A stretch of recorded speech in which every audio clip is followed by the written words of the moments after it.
Good morning all of you. Little classes में आप सभी को बहुत बहुत स्वागत। मैं अजीत सर आप लोग के सामने कुछ बताने वाला हूँ। क्या लिखा हुआ है? मौलिक अधिकार। मौलिक अधिकार जो हमारे संविधान में दिया गया है, हमारे संविधान में टोटल भाग कितने बाबू? 22 यानी 22 भाग। इसमें मैं तीसरा भाग बताने वाला हूँ, यानी भाग 3 में है क्या? मौलिक अधिकार। भाग 2 में है नागरिकों का अधिकार। ठीक है। भाग 4 में है क्या? नीति निर्देशक तक। क्या है? नीति निर्देशक तक। तो ये मौलिक अधिकार क्या है, कहाँ से लिया गया, क्यों जरूरी है? ये हमारे हम लोग के लिए बहुत जरूरी है। मौलिक अधिकार यानी ये हम लोग का अधिकार है, जनता का अधिकार है। अगर कुछ भी हो तो सरकार से ये अधिकार अनुच्छेद के अनुसार हम अपना अधिकार को मांग सकते हैं। ठीक है। तो मौलिक अधिकार कहाँ से लिया गया? मौलिक अधिकार अमेरिका से लिया गया। कहाँ से लिया गया बाबू? अमेरिका से लिया गया मौलिक अधिकार। ठीक है। अमेरिका के वर्तमान में राष्ट्रपति कौन है? Joe Biden. कौन है? Joe Biden. तो मौलिक अधिकार अमेरिका से लिया गया। मौलिक अधिकार अभी कितने हैं? 6 हैं। मौलिक अधिकार अभी 6 हैं, लेकिन जिस समय हमारा संविधान लागू हुआ था उस समय मौलिक अधिकार 7। मौलिक अधिकार कितने थे? 7। संविधान को किसने लिखा? संविधान की बात आई तो संविधान को लिखे हैं हमारे डॉक्टर भीमराव अंबेडकर। संविधान किसने लिखे? डॉक्टर भीमराव अंबेडकर जी, जिनका जन्म हुआ था 1891 ईस्वी और इनका मृत्यु हुआ था 1956 ईस्वी। संविधान की बात आ गई थी, एक बात और आ रहा है। संविधान सबसे पहले कहाँ बना था? तो संविधान सबसे पहले अमेरिका में बना था बाबू। अमेरिका में बनी थी कब? 1789 यानी 1789 में बनी। सबसे प्रथम बार संविधान अमेरिका, क्योंकि अमेरिका का स्वतंत्र हुआ था 1774 ईस्वी, जो 76 में पूर्ण रूप से लागू किया गया। चलिए चलते हमारे देश के बाद में।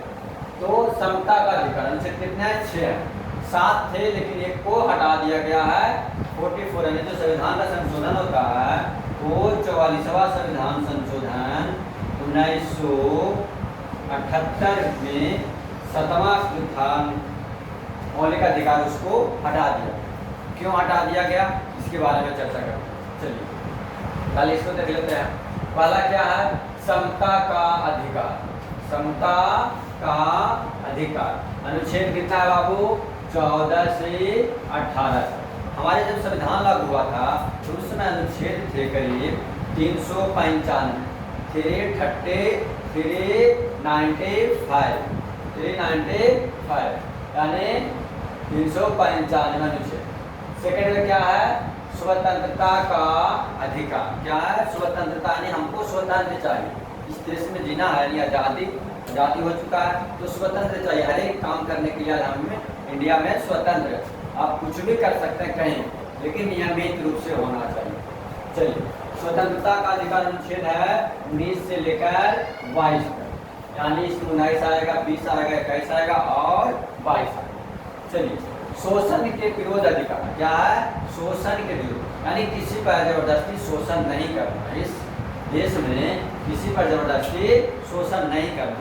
जैसे 6 से 14 वर्ष के बच्चों को कल कारखाने में जबरदस्ती काम नहीं करवाना, क्योंकि हमारे भारत सरकार ने और बिहार हर एक राज्य में लागू है 14 वर्ष के बच्चों को निःशुल्क शिक्षा दिया जाए। ठीक है। तो 6 से 14 वर्ष के बच्चों को कल कारखाने में काम नहीं कर देना चाहिए। चलिए अनुच्छेद यानी मौलिक अधिकार कितना है बाबू? 4 की बात करते हैं। 3 हो गया। धार्मिक स्वतंत्रता का अधिकार। धार्मिक स्वतंत्रता का अधिकार अनुच्छेद 25 से लेकर 28 तक, यानी अनुच्छेद 25 से 28 तक जो चर्चा की गई है अनुच्छेद में वो धर्म से रिलेटेड। क्या? धर्म से रिलेटेड की गई। इसमें आप धर्म कर सकते हैं, धर्म मान सकते हैं, उसकी उपासना कर सकते हैं। और इसमें धार्मिक में इस अनुच्छेद में एक और दिया गया बहुत अच्छी बात, जो है कि धार्मिक कार्यों में आपसे टैक्स यानी कर नहीं लगेगा। यानी धर्म यदि आप करते हैं तो उससे आपको टैक्स नहीं लगेगा। टैक्स फ्री है। भारत सरकार हो चाहे राज्य सरकार हो, कोई भी सरकार हो, टैक्स आपको नहीं लगेगा। चलिए नेक्स्ट है सांस्कृतिक और शिक्षा संबंधी अधिकार। सांस्कृतिक एवं शिक्षा संबंधी अधिकार। तो इसमें क्या है संस्कृति और शिक्षा में?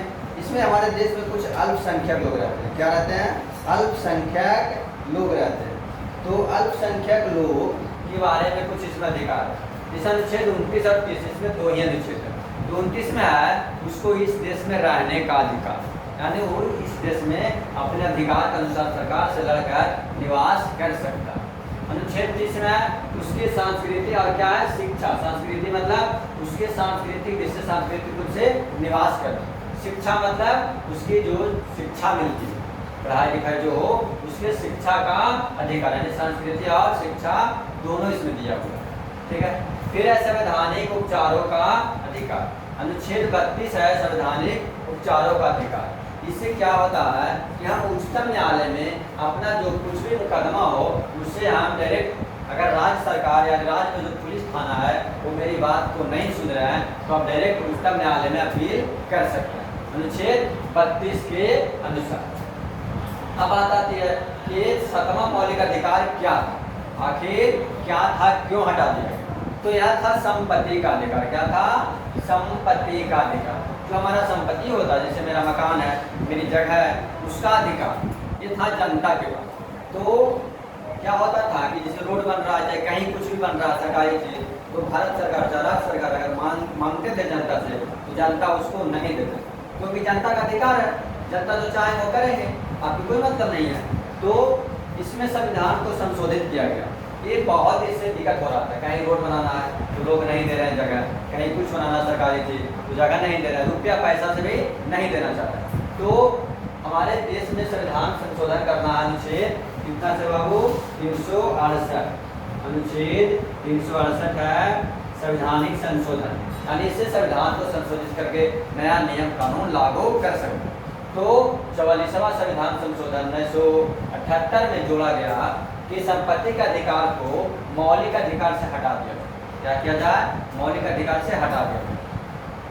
जो जिस पर आप देखते हैं कि कहीं भी अगर रेलवे लाइन पास हो गया या सरकारी चीज पास हो गया, रोड पास हो गया, तो जनता को कुछ वहाँ का जो रेट है जमीन का या घर का जो भी हो आपका संपत्ति, वो संपत्ति का पैसा देकर आपको वहाँ से साइड किया जाता है और उस स्थान पर जो सरकारी जो रास्ता बन रहा है, कुछ भी बन रहा है जिसमें रुकावट आ रहा है, उस रुकावट को दूर किया जाता है। तो इसके चलते इसको अब कानूनी अधिकार में दिया गया। अनुच्छेद 300 के ए में रखा गया। अनुच्छेद 300 के ए में या क्या भी आप कह सकते हैं 300 के ए में रखा गया, यानी कि यह कानूनी अधिकार हो गया। सरकार जब चाहे तब इस संपत्ति को जो मूल्य है, ये नहीं कि जबरदस्ती आपसे छीन लेंगे, जो मूल्य है उसको आपको अच्छे रूप से देंगे, कानूनी रूप से देंगे और आप उस संपत्ति को छोड़ेंगे, वहाँ से कहीं और पलायन करेंगे और उस पर जो सरकारी जो काम होना है वो होगा। यानी अब सरकार के अधिकार में क्या है? कानूनी अधिकार होगा। लेकिन कानून जो कहेगा उसको आपको फॉलो करना। तो आप लोग के सामने मैं मौलिक अधिकार के बारे में बता चुका हूँ। अगर आप लोग को इस वीडियो अच्छा लग रहा है तो डिजिटल क्लासेस को सब्सक्राइब करें और बेल आइकन को दबाना न भूलें। Thank you.